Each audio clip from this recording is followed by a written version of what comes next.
everyone. My name's Marnie and I'd like to thank you for joining us tonight with Frankston City Library's Frank Talk with Paul Goodwin. Before we get started, I'd like to acknowledge the traditional custodians of the land on which Frankston City Libraries operate, the Bunurong people of the Kulin Nation, and pay my respects to their elders past, present and future. I'd also like to extend that respect to the elders of any other communities who may be joining us today. Now, The Last Navigator is a true story of Gordon Goodwin, a boy from the Queensland Bush who survived the dangers of the World War II Bomber Command to become Qantas's last navigator. He was a decorated airman and an inspired leader, and his son, Paul Goodwin, inspired by his father's memoirs, has put pen to paper to bring this first-hand account of Gordon's dangerous and brave war experiences to life. Paul, thank you so much for joining us tonight. A pleasure, Manny. Now, your father seemed to have some quite amazing experiences with Bomber Command. Can you tell us some of them tonight? Yes. Well, it all started really in Canada, where he was trained. He went from Australia to Canada to do his training. But the most remarkable thing for me was he was chosen to fly a Hudson aircraft to England for the war. Once they'd finished their training, certain navigators were selected to navigate across the Atlantic. And most remarkable story, he took off for the first time, and they'd filled this very small aircraft with a huge petrol tank which had all this fuel in it to allow them to make the journey. In those days, to get across the Atlantic was not easy.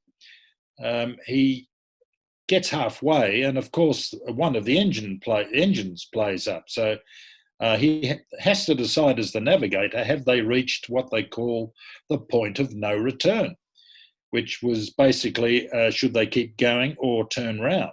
And he recommended they turn round, which they did. So they fly all the way back with the Duff engine and finally fix the engine up back in Labrador, where they're leaving from, and head off again. And they're about to take off, and the aircraft in front, another Hudson, doesn't make it up and crashes into the barrier and erupts in flames. So they're sort of facing their second attempt, and they make it up, and they make it to actually to Ireland. They didn't have enough fuel to make it to Scotland, which was the final destination. So had my father not decided to go to turn around, they would have been floating in the Atlantic. So, and I've got many more stories like that, but I just can't. Hearing that, it just made me realise how risky it was in those days, and particularly for aviators and people just flying over the oceans. I think we certainly take it for granted today, that's for sure. Yes, we do. Now, I can tell you many more, but how many do you want me to keep going with? Oh, look, maybe give us another one. It's a sneaky Wednesday night. Give us another one. All right. Well, he's heading off. It's his second operation, and he's flying Wellington bombers. He's joined 460 Squadron, which is the first Australian RAAF squadron in Bomber Command. And they actually are the first crew to make it through without unscathed, without losing any of the crew members. But that's another story. But second operation, the first one, he again has trouble with the engines, so they have to turn back and never make it over enemy territory. But the second one, he just described to me what it was like finally getting into war in this, throbbing Wellington bomber and going over the target and suddenly being hit by this. There's a blue beam that comes up to try and measure the height of the aircraft, so that the searchlights can then hit the aircraft and they can blow it out of the sky with flak. So he describes this to me, and he said the noise, you wouldn't believe the noise from the flak once they've got this sort of height worked out. They're very close to knocking you out. And he had many good skips, and his skip just dropped the Wellington bomber out of the sky. So it couldn't be blown up. But just the description of going into that, having had his training, it sort of defies imagination, really. I've never had experiences in my lifetime like he's had, and he's had so many of, or had. Absolutely. And I mean, every one of his was life or death. They were, and even there's another one which I can talk later about, where there's this new technique when he's in his second tour, where the Germans cunningly have this means of shooting, bringing Junkers up beneath the Lancaster bomber so the gunners can't see it, and shooting upwards. And for about 6 months, they couldn't work out what was going on. Lancasters were just erupting, and my father was his bomber was hit, but they survived. And that is the main thing, of course. Now, I'm sure you learnt plenty of things from your father over your years with him, but what would you say was one of the most important things you learnt from your time together with him? Well, he was a whimsical man. I really enjoyed his sense of humour.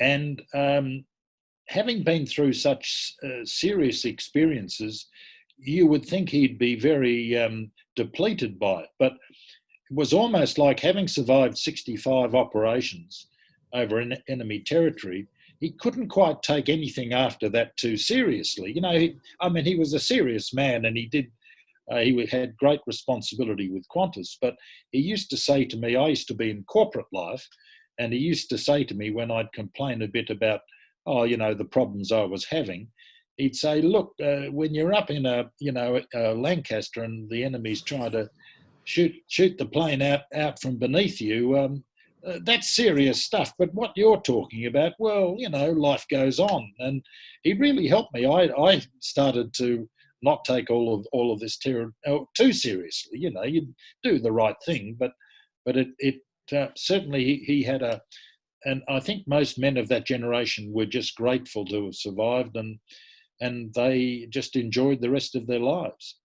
Absolutely. And I think perspective is such an important thing, especially in the current climate with the coronavirus and everything else that's going on.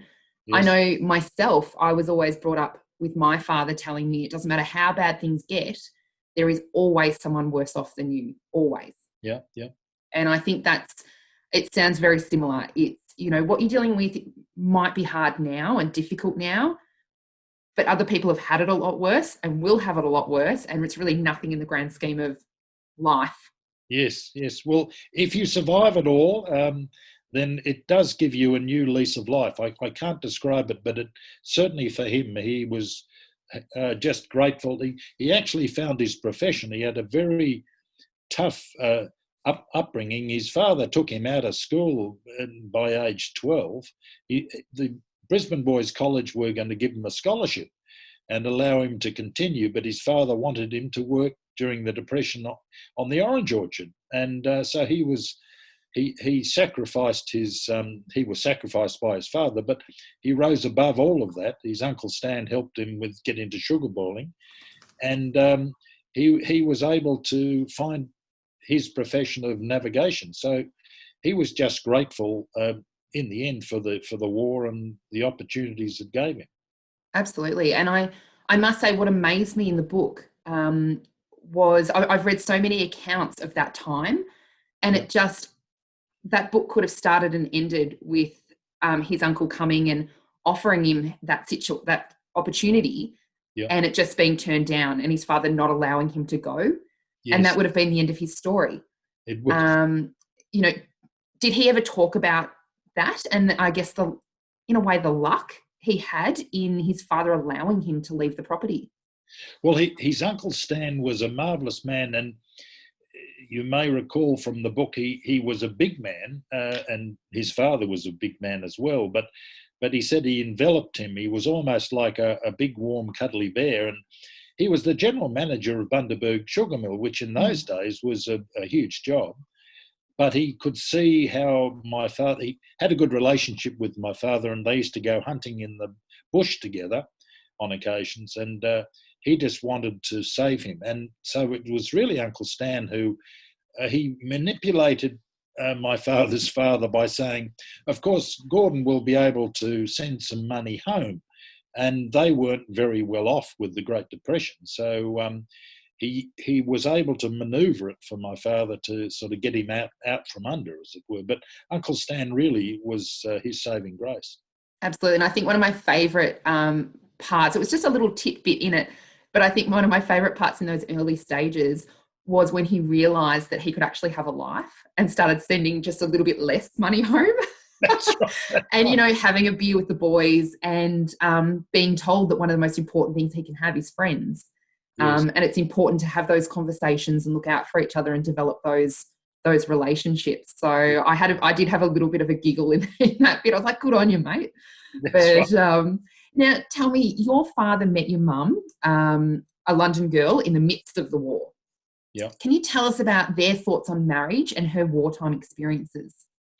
Well, it started out, my father and I guess the crew generally in their first tour, which is like 30 operations, they used to say any guy who starts to think about a serious relationship or a marriage is vulnerable and they'll get shot down. And you bear in mind that in the early stages, it was like a 50%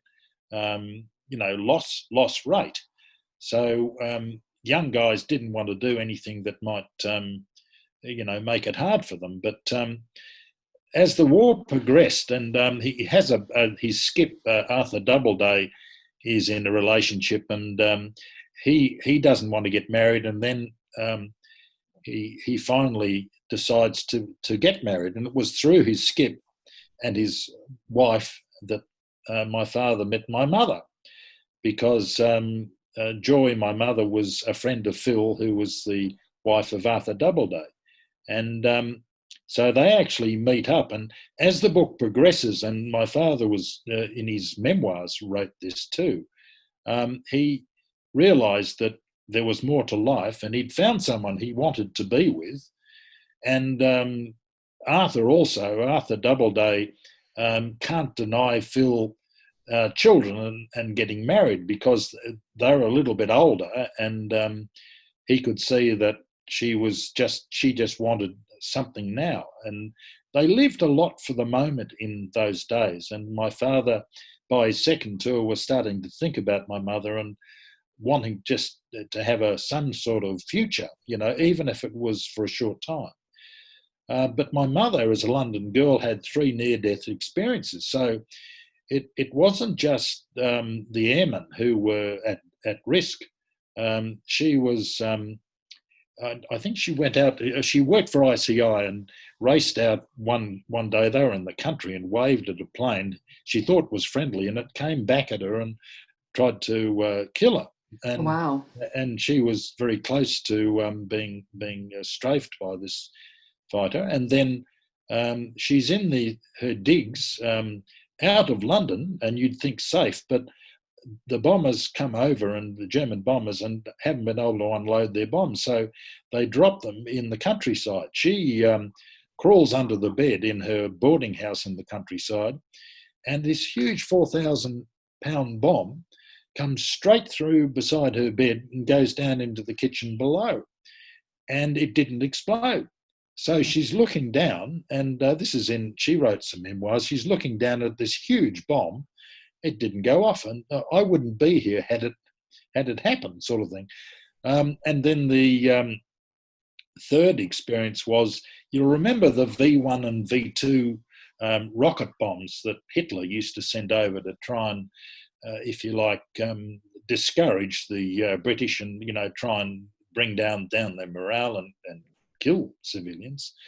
Her house is hit by a V1 bomb, and her father was in the in the protection brigade there, who used to help them, and he's yelling to my mother. She's upstairs, as a young girl, sort of getting ready to go out to work, and there's a Morrison shelter down in the lounge room, and her father is yelling, "Get down here now," because you can hear the V1 coming. It's like a motorcycle sound almost, and then it cuts out.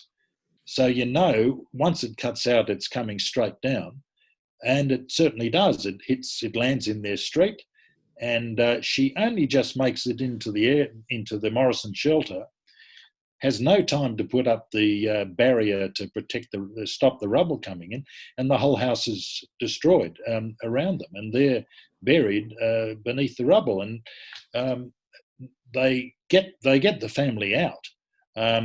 But I found a picture on the internet. You wouldn't believe. I've been to Stewart Road, Wimbledon Park, in my childhood, but I found a picture of the actual house that was bombed, and there's a picture of it bombed, and it's actually in the book. So it's so my poor mother, you could say, oh well, it's just the airmen running risks. Well, my poor mother had 3 chances of being killed as well. So she wanted to enjoy life, and he did too. So they end up getting married. Absolutely. And I must say, I'm just so thankful when I hear stories like this, just so thankful that people took the time to put pen to paper back then and perhaps later on to capture these stories, because hopefully it's something we'll never have to experience again.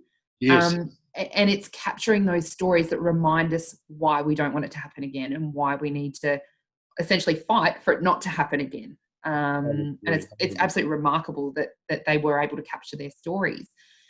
Now, your father's last tour was with the 635 Squadron, where he flew as a squadron leader with inexperienced crews. He also chose to get married at that time. So can you tell us a little bit about that time and how he decided to marry? Well, yes, I would have thought it was the very time not to get married, but the theme through his memoirs and in the book, I should say, I've put in the book everything that's in his memoirs and tried to stick to it as closely as I can. I've got more information, and and he gave me a whole library of books, but I've added to it. But essentially, it's his story. But yes, it sort of reaches a point where they decide to get married, and just living for the moment. With 635, he was the sort of man who took care of people, and if there was a navigator who, some of the situations were very frightening, and there were people who were shell-shocked, couldn't cope for a little while, he would replace them and go and fly with these inexperienced crews. Or if the crew had done less than 5 operations, they were vulnerable to not making it back. So he would provide advice. He would go as the navigator, or he'd go as a supernumerary and just provide advice to them on how to get out of certain situations, having been through about, sort of 50 operations himself. But he was just a very functional man who saw it as his job, and he just said, this is what I have to do. And they made the decision to get married because they wanted to experience it and live for the moment. And somehow they got through it all. I find it remarkable when you do hear those stories from the wars of people that in amongst all this chaos, it's like, let love reign in amongst the chaos. Now, you talk in the book about how the Bomber Command and Pathfinders weren't actually properly recognised to 2012. Can you give us a little bit of background to that? That was actually the year of your father's death as well. Yes. But can you explain why it took so long for them to be recognised?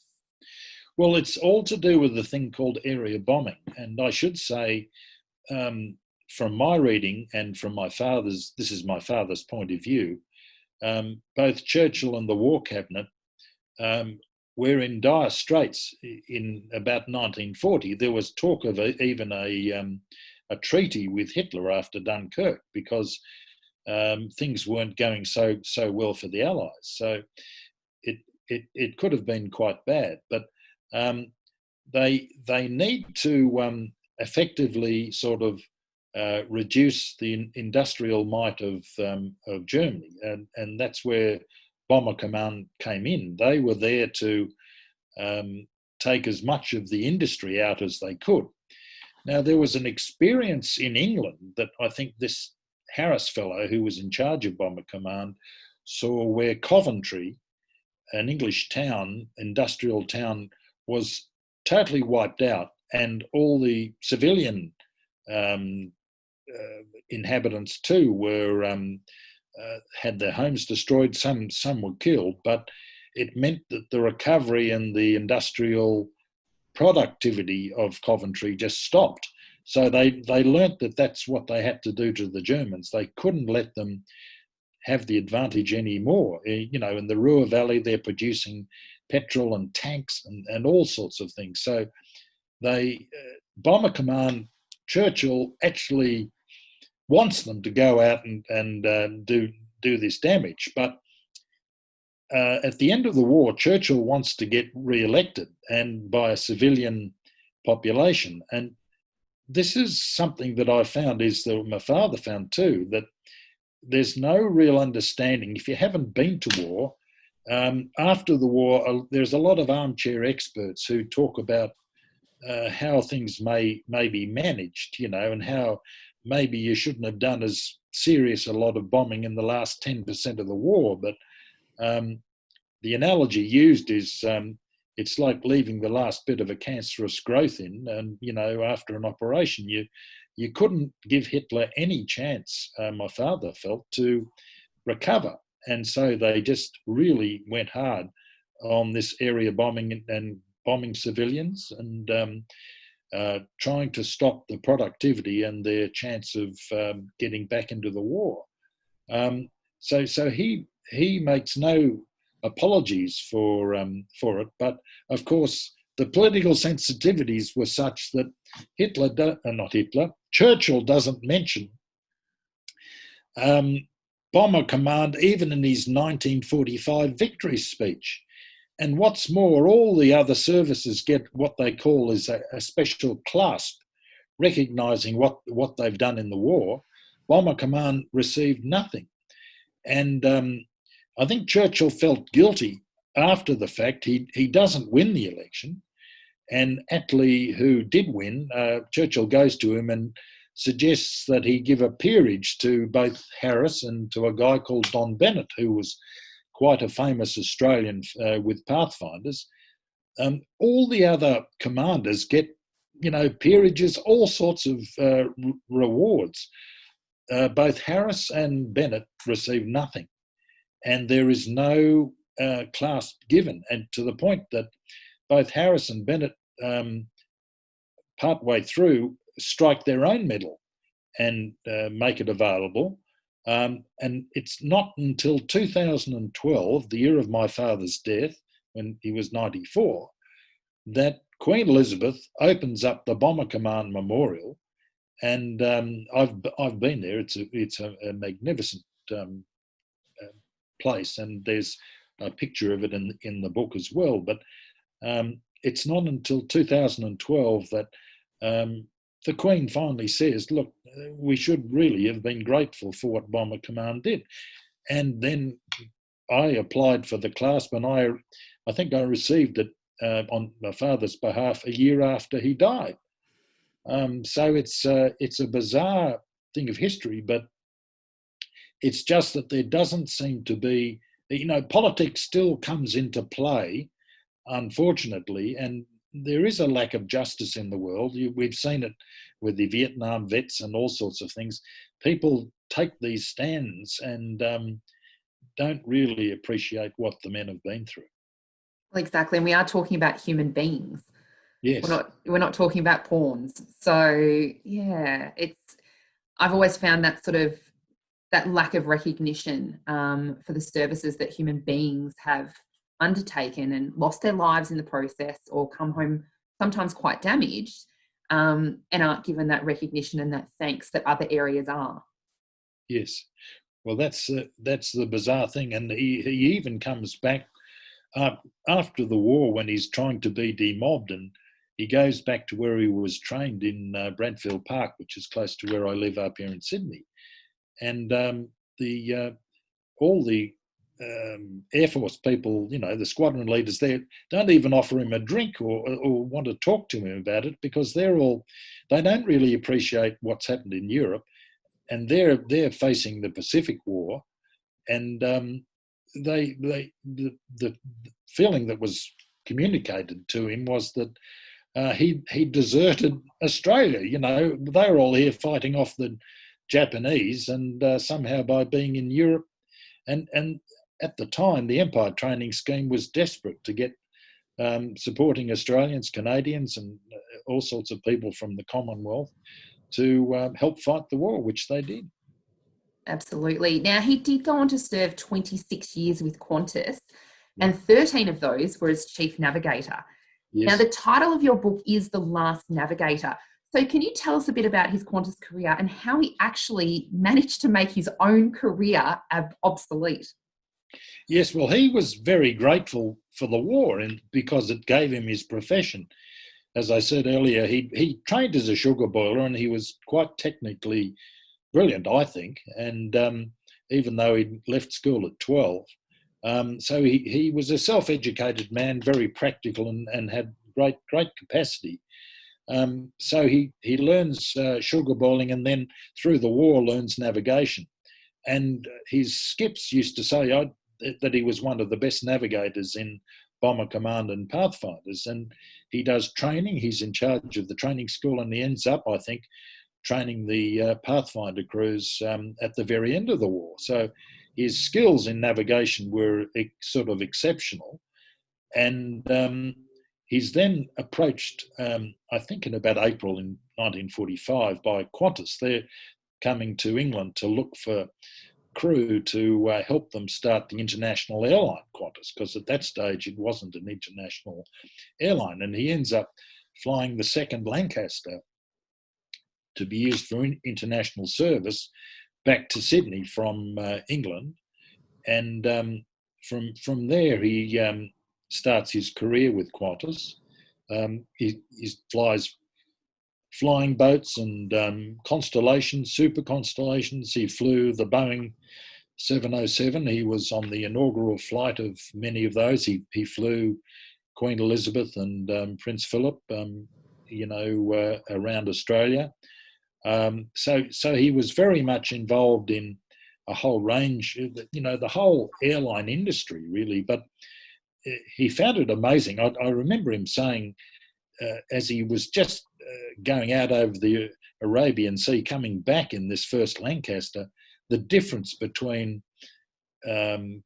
commercial civilian travel and, he no longer had to feel apprehensive, as they approached the target, or, that he might not make it back. But there was real skill needed now that they were flying over vast distances and over large oceans. The navigational skills that he had were really vital, and they say that they didn't have much more than what Captain Cook had to sort of find his way down to Australia. So in those days, the navigator was king and very vital to get the aircraft from point A to point B. But so he goes through all of that, and finally gets to the jumbo, there's the 747. This is in 71. He helps to computerize. There was both a Doppler system and an inertial system that was put on board the 747. And you've seen, recently the last of those, have been flying around with Qantas. So he helps to computerize the 747 so that they no longer need navigators. Now, okay, there were probably some more navigators being used on smaller aircraft for a while, but he then retires in 71, having set up the 747. And it was my feeling that I sort of felt really he was the last of the navigators for a major aircraft anyway, travelling, with Qantas. No longer did they use navigators, they were obsolete. So in his own lifetime, he finds his profession of navigation and then becomes the last navigator. Absolutely. I thought that was fascinating when I read it. Just to know that you have such an impact on an industry as well, that you can change the way multiple companies and now small flights of small planes actually operate. I just Yes. find that absolutely fascinating. Now, would you like to read us an excerpt from the book? Yes, look, I've just got a little bit at the start, which is the author's note, but for me it sort of tries to encapsulate what he actually went through and the impact it had, and it really did stay with him for his whole life and had an effect. I shall start. Facing an aircraft on fire at the end of the runway, flames erupting from black mushroom clouds in burnt orange, you prepared to take off on your second attempt at crossing the Atlantic. 2,000 miles in a fuel-laden Lockheed Hudson on your way to war from training in Canada. Special tanks filled to the gunnels to make the distance. Your second operation in a Wellington bomber and first time over enemy territory. Suddenly, out of the pitch black comes a strange and frightening blue shaft of light, picking your aircraft out of the sky.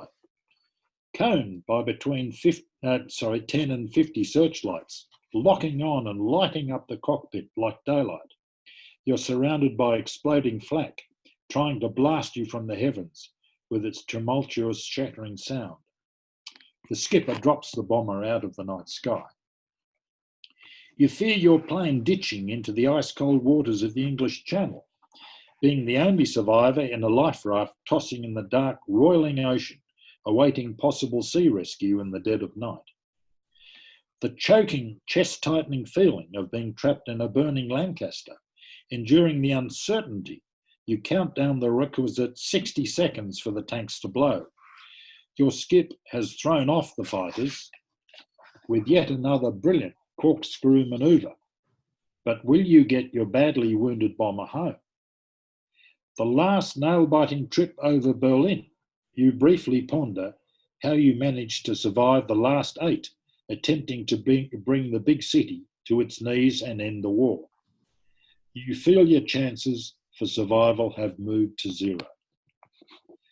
These are but some of the memories of my father, Gordon Goodwin, a squadron leader with Bomber Command and a member of the Pathfinders, the corps d'elite who led the way in virtually every major bomber operation for the last 3 years of the war in Europe.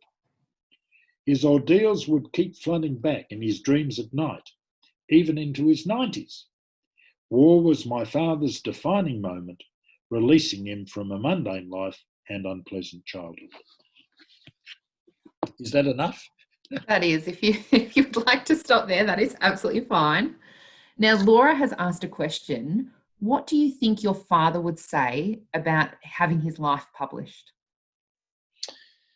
Well, he did. I told you he was a little bit whimsical. So he and I put this in the endnotes of the book because I really like these little bits included. But it was something like anyone who was foolish enough to publish this material, because he wrote his memoirs in his 80s, and they were extensive. It was like I was bequeathed something, something that you couldn't not do something with. But anyway, he amusingly says, but anyone who does publish this material, I'll sue them for every penny that they're worth. So there's a bit of tongue-in-cheek, and that's at the very end of his memoirs. But I think he'd be tickled pink, and that's probably why I felt I wanted to do it. And I had 5 good years with him.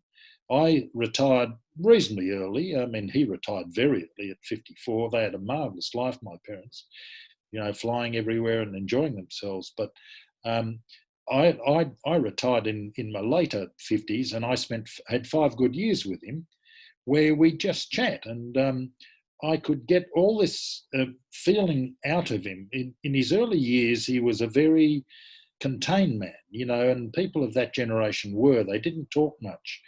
But for some reason, because the war was such a defining experience, in his 90s, the 5 years I was able to just sit and chat with him, he really started to open up and talk about all sorts of things. So it's something I think he would have been very pleased for his family and the grandchildren and even the great grandchildren to actually know about. It's for me it's a time that needs to be clearly explained, and that's what he did in his memoir. So I've just taken what he gave me and tried to bring it to life. Absolutely. And do you think there's anything that would have been different if he had have published it before his passing? I think he probably wouldn't have been quite as open about everything. He was one to downplay things a bit, but he'd talk in an amused way. But I think by me being able to, if you like, I'm the conduit, as they call it, I'm the vehicle. Because I'm the vehicle, I'm allowed, even though I used his voice, I'm allowed to say things that perhaps he would not have said. And what I was trying to get at was, what was it really like hearing, gunfire rattling through your bomber, and what was it like putting out the flames to sort of make it home? And he certainly put it in there, but he didn't explain it quite until I was able to, tease it out of him a bit. Absolutely. And what was that process like for you? The actual getting the nitty gritty out of him, but then also getting that down on paper yourself. What was that process like for you? Well, I spent only a fair time doing it, and I've been fairly meticulous because he gave me this huge library of Bomber Command books, and I've added to it as well. So I had a wealth of material, but I tried to go back and where he, if you like, he sort of opened up a certain topic, I've tried to find a bit more about it and then include that as well. So I just, because I wasn't there, I felt I should do that. So I made a point of trying to expand on it as much as I could.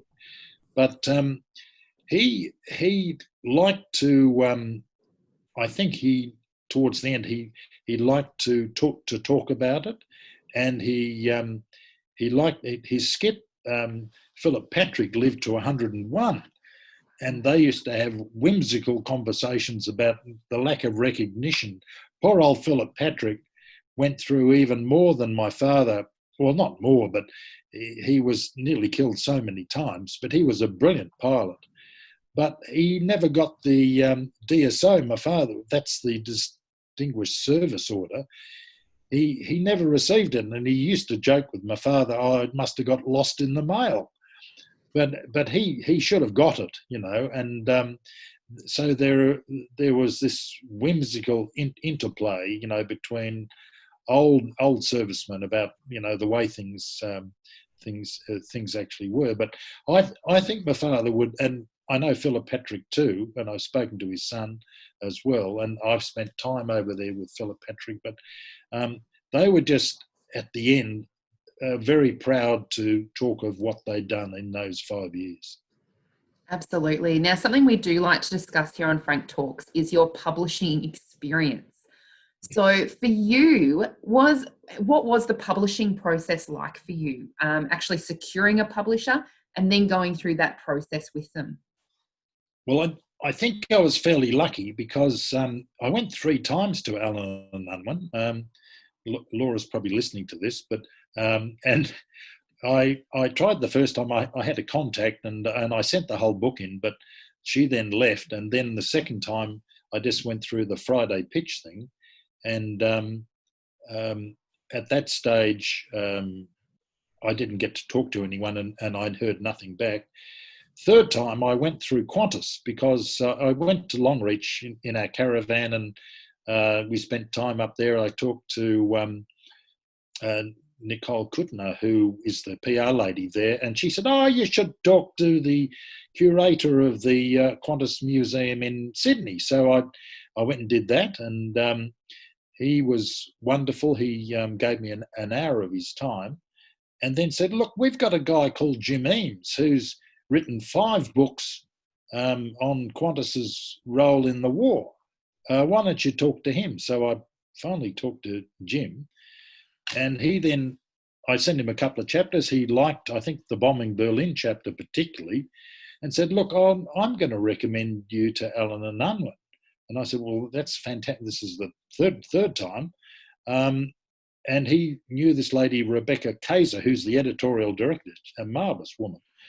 And she agreed to receive a chapter or whatever, and Jim sends it off to her.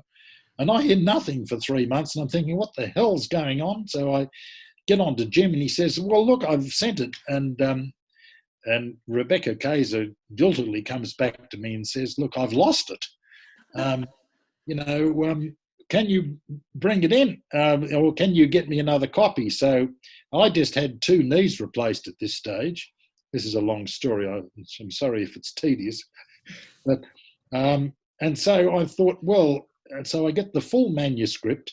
I put it in a beautiful pink box with a bow with her name on it. And I go to Alan and Unwin. My son drops me off, and I go in and hobble in on my crutches. And I say to someone there, oh, where's Alan and Unwin? And they say, oh, it's on the 1st floor. And I said, well, where's the lift? And they said, there isn't a lift. So I trudged up the stairs with my 2 crutches and my manuscript, and I gave it to the receptionist. And I think normally they don't receive full manuscripts, so looking at me, she just accepted it. And then there's a blackout at Alan and Unwin, and Rebecca takes the whole thing home and starts reading it and loves it. And from there, I'm off and running. So it's just like, to me, it's just like fishing. You keep throwing your line in, and you eventually, get a bite, and you have no idea where to throw the line or how to go about it. But if you persevere, it'll sort of come good. So I'm grateful to Jim Eames, very much so, for getting me going. But but the editing process, there's such wonderful support at Alan and Unwin. I went through 3 edits, and they helped me, if you like, improve the book. I ended up saying to Rebecca, I think that my book was like a polished pearl or something. By the end of this process, it's good. I reckon I wrote it all right, but without them, it wouldn't be as good as it is. And I must say, it is so easy to read. It's one of those books where you would go back to read a paragraph because you want to make sure you got it right, as opposed to going back and reading it because you're not sure you understood it. Okay. So that's what I found the most about your book, and what I've relayed to the library staff is it's just a joy to read. It's very easy to read. So thank you for that. You did an absolutely wonderful job on it. I'm sure your dad would be extremely proud. Thank you, Marnie, so much. Now we will have to leave it there, but thank you so much for joining us tonight, Paul. It's been an absolute pleasure. Thank you, Marnie. I do appreciate it. Goodbye to everyone in Frankston. Take care of yourselves. We're all thinking of you. We will. Now, the Last Navigator is available to reserve when we reopen, free with your Frankston City Libraries membership. If you're not a member, you can sign up online today. It's also available to purchase through Robertson's Bookshop in Frankston, and we'll include the link to their online store when we share this recording on our social media channels. Keep an eye on the Frankston City Libraries website. We've got a heap of workshops and Frank Talks coming up. So thank you so much to all of you for joining us tonight for this Frank Talk with Paul Goodwin for Frankston City Libraries.